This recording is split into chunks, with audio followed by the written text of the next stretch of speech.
Ladies and gentlemen, boys and girls, welcome back to another episode here of the DEANO Show. Great to be back with you all for this week's episode. 4th of July this weekend. It's a great week. America's 250th birthday. The greatest country in the world. Man, what a time to be alive. This is great. Having a lot of fun doing these Instagram questions and topics from you guys. So I'm definitely going to be doing more of those. Got a lot more this week. So I'm excited. It's a great show. I'm having a lot of fun, and I hope you guys are too. If you are new here, welcome to the DEANO Show. This is just the beginning of something really big one day, maybe. Who knows? A part of being alive is letting mystery exist and existing in the mysteries of the world. I don't know, man, but I'm having fun doing this. I'm going to ramp things up coming soon, and yeah, man, I'm just happy to be doing this. So I hope you guys are enjoying this. If you are new here, drop a comment down below. If you do not follow me on Instagram, I'll put that in the description. But maybe some topics you want me to talk about next week. They could be something so chill, maybe more serious side. Doesn't really matter. It's completely anonymous. Or if you don't want it to be anonymous, either or.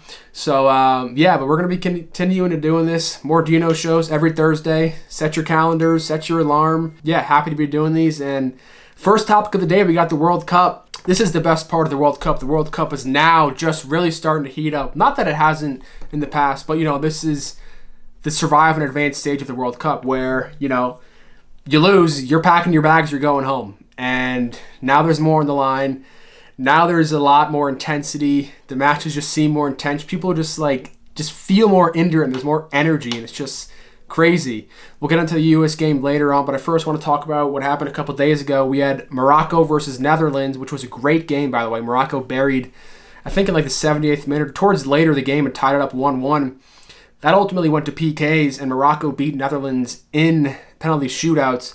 Look, those penalty shootouts, I used to be so against penalty shootout. Not against them, but I used to hate how, they would dictate the end of a big match, or especially with the 2022 final that went to PKs, and I was like, you just hate to see that go to penalties because it was such a good game. But I've kind of adopted the mindset and understood more of why it happens because, you do play 120 minutes if it ultimately goes to penalties, and if there is still a tie game after that, I get it, especially only having 5 subs. But one thing I see both sides, that if you have been subbed out of the game, you cannot take a penalty if it ends up going to penalty. I do like that rule, but I also would be cool to see, the best players kick the PKs, but I guess that's, on the flip side, what makes it more exciting. Maybe we won't see it in the World Cup, because if it is going this long in a game, you obviously want your best player out there in the event that it does go into penalties, and also just in extra time. But yeah, I guess I like the penalties. I'm so nervous watching those things. I know it's only 10, 12, 15 yards away or so. But whoever, the goalkeeper obviously has the weight of his country on his shoulders. And then the person kicking it has the entire country on his shoulders 10 times more. Yeah, that's death threat territory. Where you're missing those, you're getting death threats. And it's unfortunate. That shouldn't be the case. But there's psycho people out there, and their Instagram DMs and their Instagram comments are probably going to be disaster if they're the one that costs the team to be eliminated in the World Cup, or even just, Champions League, whatever it is. When it comes to PKs and you're the one that fucks up, you don't want to be there, and you feel bad for the guy because, someone has to be the one to hit the post, to mitt the net, to get saved. It just happens. Yes, there's pressure on the goalie, but it's kind of a bonus in the sense that the goalie's not, expected to be the one that advances them. And it's great if they do, because then they're the hero. But, if a team scores 5 PKs, you're not going to blame the goalie, because at the end of the day, they have the 50% chance of which way they're going, left or right, and they just have to guess. So it's not as much on them as it is, obviously, for the kickers, because if you miss, you hit poey, anything, bad news. Me, personally, I'm going middle. Middle. Goalie does not expect it. Middle all day. So that was the Netherlands-Morocco game. Then we had the Germany-Paraguay game, and they lost. So Europe had a hot start to this. First 2 games in the knockout, Europe, see ya, and then we had Morocco advance and also Paraguay. And I don't know the betting lines for what those games were, but I imagine Netherlands was a close favorite, if not pretty much pick them. And then Germany had to be favored over Paraguay. I mean, you would expect them to be. So, and then yesterday we had the England versus Congo game. Harry Kane pretty much saved England's seasons for them. The second goal he had in the 80th minute or around that time, banger goal. That was a sick shot. He definitely has got the boot on him. So good for England. And then the USA game last night versus Bosnia. What a game. We'll talk about that red card in a little bit, which I think is complete bullshit. But just what an atmosphere. Watching that game, the anthem, it is just... America needed something like this. America for sure needed something like this. 4th of July coming up. USA is banging in the World Cup. It's a good time to be an American. And now they got Belgium on Monday night, which I think is pretty much pick 'em at this point. We might be a slight betting favorite or not, but that's going to be a great game. But this whole red card situation, look, I don't know the exact what qualifies something to be a red card versus what should be a yellow card. My understanding, what I understand, is that a red card is either like a player's on a breakaway and you slide tackle them from behind and completely destroy their chances of a high scoring percentage. That's a red card. And then also going out of your way to be malicious towards another player, like punching someone or cleating them, whatever it is. The play that this Maligan guy, I think I fucked up that pronunciation, so hand up for that if I did. But it was just a soccer play. They were both going after the ball, and it just happened to be so that he kind of cleated his calf. Like, it wasn't like he went out of his way to danger him or hurt him. So that's why I was like, the red card, and he's out for the next game too, and he's our starting striker. He's our goal scorer. I mean, he arguably had his first goal was called offsides, but his second goal, like, that's big news. And it's crazy that the ref like kind of determines so much of fate on a one team and whether it's a yellow or a red card. But I definitely did not think that should have been a red card. And you saw Messi against a couple days ago do the same exact thing. I'll put the photo up right here. Now, I didn't see that play live. I can't comment as to it, but it's kind of the same thing. And I'm usually not one to say, oh, the refs are in on it. There's the script. Like, I think that shatter is just kind of nonsense at the end of the day. But yeah, that should not have been a red card. And yeah, I mean, you clearly can make the case that Messi should have got a red card for that too, but it wasn't. Again, that dude's ankle did just like bend in half, so maybe that's what kind of looked bad. But I'm pretty sure the guy like stayed in the game and it was fine. He didn't break his ankle or something, and even if he did, he wasn't trying to. He was just trying to make a soccer play. So, and then they had to play 30 minutes man down, and then Tillman buried a free kick. That free kick was sweet, by the way. That whole game was just electric. USA was just gritty, played strong defense, and just got the job done. That's what you do. You survive and you advance. You continue to play good football, team football, survive and advance. And this Team USA, man, they're showing out. So we'll be rooting them. I think I'm working next Monday, so I'll be over at Colony for that game against Belgium. I think it's in Seattle, so that should be a good game. And USA fans have been showing out a lot recently the past couple of games, and look for another electric atmosphere. And I love the Country Roads after, and that's kind of our song, or maybe it's not our song, but they played it last night when the game ended, and that was sweet. All the players walking around clapping. You had our manager jumping around to Country Roads when he's from Argentina. Like, it's just amazing. It's so cool what the World Cup doing is around right now for this country. And yeah, so go Team USA. I'll definitely be rooting for that. And big game Monday. All you can say, man, survive in advance. The next topic that we're going to be talking about this is one of the more crazier trades that I've seen in the NBA in forever. The 76ers completely just fleeced the Celtics. Jaylen Brown traded to the Celtics for Paul George, and then the Celtics got like a first-round pick, a 2028, just more picks, like no players, just complete fleece, player for player. First thing I'll say is Paul George is 36 years old. He's on the decline of his career. He's not what he used to be. I think that's pretty obvious. And then you have Jaylen Brown, won Finals MVP 2024 when they won the championship. And I actually wrote it down. I looked up Jaylen Brown, and we're going to compare Jaylen Brown to Paul George's stats in 2026. 17.3 points, 5.3 rebounds, 3.6 assists. Okay, mediocre, solid for like, it's meh. Jaylen Brown, 28.7 points, 6.9 rebounds, 5.1 assists. 7 years younger, just won Finals MVP, phenomenal player. I don't understand how this trade happened. I don't know like what the Celtics front office was kind of thinking in trading this away. Like, okay, if you traded Jaylen Brown, maybe I would expect a Tyrese Maxey and a Paul George, or maybe not a Paul George, but like a Tyrese Maxey and a VJ Edgecombe or someone like that, you know. Obviously not going to trade Embiid or maybe Tobias Harris. Tobias Harris isn't on the 76ers anymore. But it was a total, good on the 76ers. They got an absolute steal for Jaylen Brown. And also, it's in the Eastern Division. Like, okay, if you traded him to the West, okay, kind of still a bad trade. You're trading to another division, but they're division rivals. Like, I just really don't understand how this trade came to be. And yeah, like I said, good on the 76ers because they just kind of fleeced them. My take is there has to be something else going on behind the scenes, like an attitude, a locker room issue. Jaylen Brown's got an attitude. Like, there has to be something else because this is just a total fleece. I don't know. That's total speculation on my end, but I would not be surprised if there was locker room issues, attitude. Who knows? I'm all just speculating at this point in time. But yeah, I don't understand how that trade happened, why they kind of let it happen to begin with, why the 76ers or why the Celtics thought that was a good idea. I mean, he just won a Finals MVP 2 years ago. And you're just going to trade him away for Paul George, who's on the tail end of his career, who averaged like 9 points in the postseason, 17 points in the regular season. Okay, occasionally you can get the 35-point game, but that's like once in a blue moon. Like, he was terrible on the 76ers this year. Terrible. He was good on the Clippers a couple of years ago. Obviously, he was one of the best on the Pacers. Like, PG on the Pacers was unbelievable. But, total confusion when that trade happened. So, good on the 76ers for that. Maybe the Celtics are onto something. I don't really know. I just don't see how you trade a player who averages 11 less points and is 7 years older than him.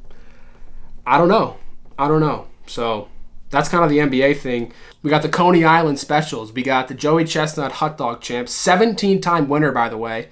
And then we got Badland Chubbs, who's the 4-time winner of the Lemonade Challenge, who I think has set the world record for drinking a gallon of lemonade in like 21 or maybe it was 31 seconds or something. And that's just remarkable. How you do that, I don't know. I mean, I don't even know how they do that. For Chestnut, how you going to bet against the guy? He's won 17 times. I think his record's like 73 hot dogs in 10 minutes. I don't even know what that average is. What is that, like 7.3 hot dogs every minute or so? I mean, that's insane. You just soak the bun in water and you're not even chewing the wiener. You're just freaking shoving it down your throat. Pause. But yeah, those are always exciting watch. They're pretty gross, to be honest. All the soggy water and whatnot. But it is a 4th of July tradition. It's fun to watch. Good vibes, good energy. They always sell out Coney Island. I think that's kind of really all they're known for. I don't really know what else is on Coney Island besides Nathan's hot dog eating contest and the lemonade drink chugging. So, hey, good for Coney Island. Good for Coney Island. And then also in terms of 4th of July, the best 4th of July things. Look, I think if you're on the beach, go to the beach for the 4th of July. If you're landlocked, go for a hike. Go for a camping. Camping 4th of July would be pretty cool. Just drinking beer, spending time with friends, grilling and chilling. I mean, I think you can't go wrong with that. Having good barbecue, having good hot dogs, having good hamburgers, pool, beach, being outside, shooting the shit with friends, and setting off fireworks. Definitely set off some Roman candles. And I think like that's a great 4th of July. Don't drink mimosas. I just personally hate mimosas. Terrible hangover. You have like 4 or 5 of those things and your head's on fire the next day. At least that's just me. I can have 1 or 2, but once you get north of 4, 5, or 6, you're in for a ride. And that next day is brutal. Brutal. So avoid mimosas at all costs. Drink beer. Maybe a Surfside. Maybe a High Noon. Who knows? But yeah, be outside. Can't really go wrong. Throw the pigskin around. Good football. That's what 4th of July is. And this 4th of July, America's 250th birthday.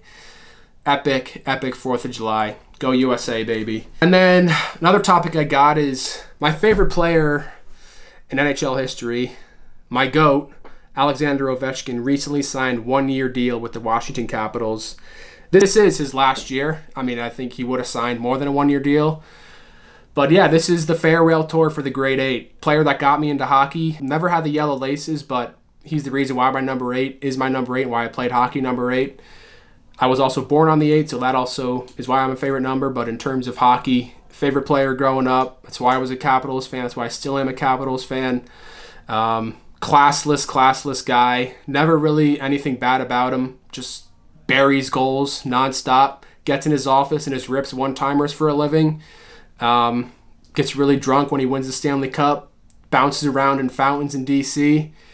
Just a really respectable hockey player. Can't really say anything bad about the guy. He plays with physicality. He's gritty. And he just wants it. And I'm so happy he's got a Stanley Cup because if he retired without a Stanley Cup, that would suck because he deserves one so much. and I'm glad he got that done in 2018. So yeah, I'll definitely have to go to a game, one of his last games. But yeah, truly great player, greatest goal scorer of all time. So bands and make a dance, baby. Go OV. And all right, and while we're on the hockey topic, I got another hockey question. Caden Broadnax, great to hear from you, my dude. And the question was, can Connor Bedard shape out to be a better player than Patrick Kane when all said and done? Patrick Kane, obviously one of the best USA hockey players of all time. Connor Bedard, young, entering the league, obviously a very high talent. I mean, his trajectory is only up from here on out. Already won Rookie of the Year, amazing player, scores a lot of goals, assists very well. So, yes, but we're talking about Patrick Kane's resume here, and I'll read it to you guys. 3-time Stanley Cup champion, NHL MVP, which is the Hart Trophy, Art Ross scoring champion, Conn Smythe playoff MVP, and then Calder Trophy. So they both have a Rookie of the Year. So theoretically, Bedard is on pace, but the 3 Stanley Cups, that's egregious. That's crazy for Bedard to get to. I mean, nowadays players are lucky to get 1, maybe 2 Stanley Cups or so, and you're looking at 3.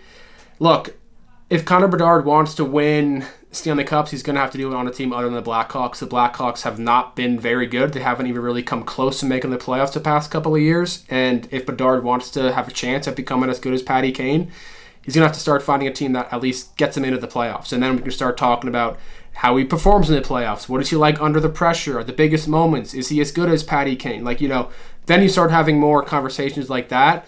But just right now, Connor Bedard is so young into his career. Again, already won a Rookie of the Year, very high-level scorer, just a great hockey player in general, one of the best young kids in the league. So yes, is it possible for him to do it? Of course. I mean, I definitely see him winning him a league MVP one year. I definitely see that in the cards for him. But if he wants to compete with the Stanley Cup that Kane has, he's going to have to go to another team. Or the Blackhawks are just going to have to figure something else out and start going crazy in the playoffs, because as of recent, Blackhawks have been nowhere near the playoffs, and I just don't see a world where Connor Bedard wins 3 championships with the Blackhawks. Patty Kane had Jonathan Toews, Marian Hossa, great players back then, and I don't really know who else is on the Blackhawks right now besides Bedard, if I'm being completely honest. He's kind of the face of the franchise at the moment.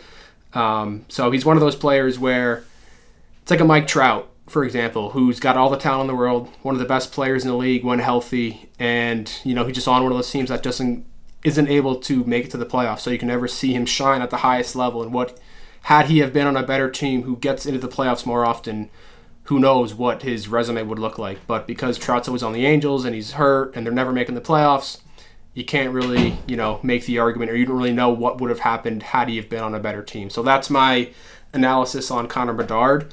Yes, it's possible. I do see him winning a couple MVPs, but 3 Stanley Cups, that's a steep hill to climb. I mean, look at a player like Ovechkin, the best goal scorer of all time, and he only has 1. I mean, some players don't even have any. So it just totally depends on the team, the year, and, the rest is history. But I do, all in all, Bedard's a phenomenal player, and I do see him having high levels of success down the line. But right now, gun to my head, am I saying Bedard's going to have this impressive as a resume as Kane? Probably not. Just from him being on the Blackhawks and not getting into the playoffs and getting a chance to even win a Stanley Cup. Hope that was in-depth analysis for you. That kind of wraps up the sports topics of the day. Then I got one other question for you all. How to be happy. This is a fun question to answer. Interesting question for sure. But I think happiness is a choice. I really do, because I'll give you a perfect example of it. A couple months ago, my dog got really sick out of nowhere, battled for 2 weeks, had to put him down. His quality of life just was not there.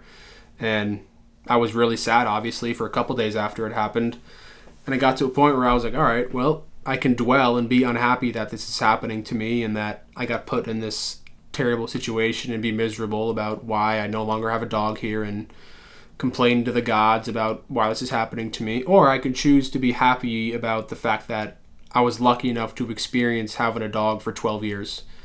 Be happy about all the walks that I took him on, all the swimming I did with him, all the beaches I went to with him, all the steak and all the food I gave him, all the bones I gave him. I can be happy about the experiences that he gave me. And something as simple as that was just the simplest mindset trick that made me feel so much more appreciative and happy that I got to experience that with him. When you take a negative and look at the positive of it, it really just lifts all the weight off your shoulder, particularly when losing a loved one or losing a pet. It's so easy to think of all the negatives. Why is this happening? How am I going to get over this? Can I survive without this person or animal? Of course you can. You just got to think of all the great times that you had with that person or that dog in this instance. And it's just easy, and with time you become more appreciative, and it just happens. I chose to be happy about the situation, not be negative about it. And it kind of sounds really easy for me to say, but in reality, look, obviously I was really sad, and even to this day I still think of him and miss taking him on walks for sure, but I changed it from being sad about him dying to being happy that I got to live with him for 12 years and take him on hundreds of adventures. And that's what I mean when happiness is a choice. Look, you can wake up every day and choose to be miserable. You can tell yourself oh, I hate my life, but then not want to change anything about it or pursue any meaningful goals or challenge yourself. Go to the gym every day. Pursue hard things. I think pursuing hard things definitely makes you happy because it makes you feel accomplished. If you're just, especially my age, if you're just, waking up, going to your job and then not really doing anything before or after besides scrolling on your phone and maybe going out on the weekends, there's not a whole lot of meaning in that life. And I think by taking on responsibility with your life, taking on responsibility for your actions and how you live your day-to-day life directly correlates with if you're happy or not. But I do think that happiness is a choice, and if you choose to be miserable, then you're going to be miserable. But if you choose to be happy, take life on with a glass half full, then you're going to be happy. You can't control what happens to you in this life, but you can control how you respond to the things that happen to you. We're all going to suffer. Suffering is just a part of life, and the sooner you accept that, the sooner life just, I don't want to say it gets easier, but in some way it kind of does get easier because you know that it's inevitable that you're going to suffer. And the suffering and the hard times is what makes the good times that much special. 50 Cent, I think in one of his songs was sunny days wouldn't be so special if it wasn't for the rain. Hard times is what makes life special, because if it was just easy all the time, there's no real story, there's no real hardship in it. That's why everyone loves the underdog, because there's the cool story. There's the person who went through some shit to get to where they are and they came out on top. Everyone loves that. There's no story in a person who just got everything they wanted. It seems attractive because on the outside, at least, they have everything.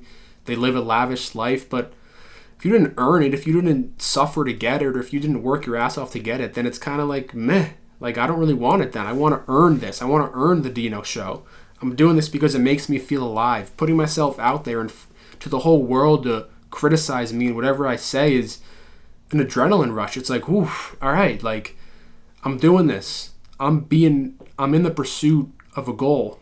I'm giving my life meaning. Pursue a meaningful goal is a great way to find happiness. And I think happiness and meaning are different, because I think you shouldn't judge your life based on happiness. You should judge your life based on meaning.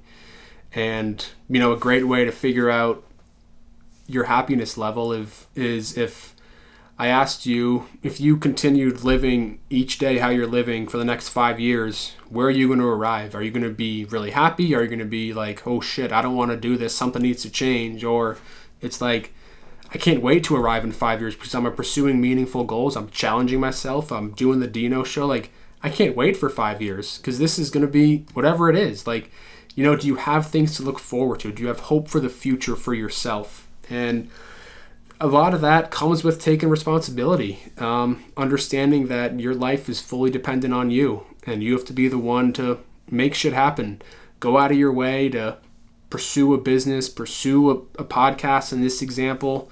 But I think happiness is a choice, and the more hard things you do, the more responsibility you take on your life, the more discipline you give yourself, the more you're going to feel more alive and more satisfied with yourself, more happy, I guess you could say. And I think the richest person on the planet is the person who can look back on their life and say, yeah, I did all the things I wanted to do, or at least I tried to do all the things I wanted to do. I gave it my all. I don't have anything left in my gas tank. Like that's a really good place to be, to look back on your life and say, I'm living with no regrets. I did it all. I tried to do it all at least. Even if you didn't get what it is you exactly wanted, but if you gave it your all, then so be it. You did your part at least. And I think that's like the best part of being alive, is the pursuit of all the things you want to do. And along the way, I think you'll find happiness through that, is pursuing hard things and pursuing meaningful life experiences and life goals. So, in short, I think happiness is a choice. Each day that you wake up, you choose to be happy, or you choose to think about your problems and everything that's wrong with you. Because I guarantee you, if you're someone listening to this right now and you're not sick, you're healthy, you can move your body, you can go out and lift weights, you could go for a run. If I took you to a hospital and had you talk to 6 cancer patients, you would be like, oh shit, my life's pretty good. Or if I took you to a prison and had you talk to inmates who are locked up for life, you'd be like, wow, I'm so free, I can do whatever I want. And your problems wouldn't seem to be such big of problems anymore, because it's all in your mind. It's a story you tell yourself. Happiness is an illusion in some ways. And, whatever you tell yourself is whatever is going to shape your world. And whatever goes up on here shapes your outside world. So the more you tell yourself you hate your life, the more hate you're going to attract in your life. The more you tell yourself how much you love yourself, and I'm not saying like if you're miserable and all of a sudden you just start telling yourself you're happy, you're just going to be happy. No, you have to like do things that will make you feel happy. Like, trust me, I've been in those situations where I'm lying in my bed or on the couch and I'm like, my world feels like 1,000 pounds. Like, even going outside, I don't even want to move. I'm miserable. I feel so heavy. Every task that I have to do seems like so much work. I've been there. I know what it feels like, and it sucks. But the more you just do it and ignore it and just go to the gym when you don't want to go to the gym, do an episode when you don't exactly want to do an episode. The more responsibility you take on your life, the more meaning you give your life, the more you are pursuing something, your life is going to be, you're going to be happier because you have meaning behind your life. And without meaning, there really isn't any hope. And a scary place to be is, knowing you could have been someone and never really doing it, and just like letting time just pass. And that's a place I don't want to arrive at least. I don't know about you, but all life is a race against time. So make the most of your time and choose to wake up with a smile on your face, because it is a blessing to be alive. It's a gift to be alive. It's a gift to have a chance at this life. Like, think about it. If I offered you $1 billion for the next week, but you would die, you wouldn't take that. Your life is worth more than $1 billion. Like, your life is priceless. This experience of life is priceless. And if you remind yourself that, this is a gift, and I'm going to go through hard times whether I want to or not, and I have to be the one who's in control of my destiny and take responsibility, then I think you're going to be on a pretty good path or a pretty good trajectory for a good life. So that's what we'll end it on. But give your life meaning, pursue hard things, pursue meaningful goals, go out of your way to challenge yourself. All things, I think, make you a happier person. Yeah, that's pretty much all I got for you guys. Happy 4th of July. This is coming up before 4th of July, but this is the greatest country in the world. Don't let anyone else tell you that. This is the greatest country in the world, hands down. Revolutionary War, almost 250 years ago, and now we're here. I'm doing a podcast in my room. If it wasn't for the people who sacrificed their life on the battlefield, who my ancestors or your ancestors or any of the stuff that they did to get me here, none of this would have been there. So God bless our troops. God bless this country. Amazing time to be alive. Go get some of your own life. Go make shit happen.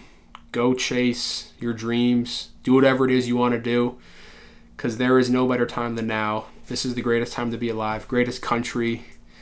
I love America. Couldn't be more grateful. Happy 4th of July. Back then it was muskets. Now it's B-2s and F-35s and F-18s. Pretty good time to be an American right now. So that's all I got for this episode of the DEANO Show. I will see you guys next week, and happy 4th of July, and peace out.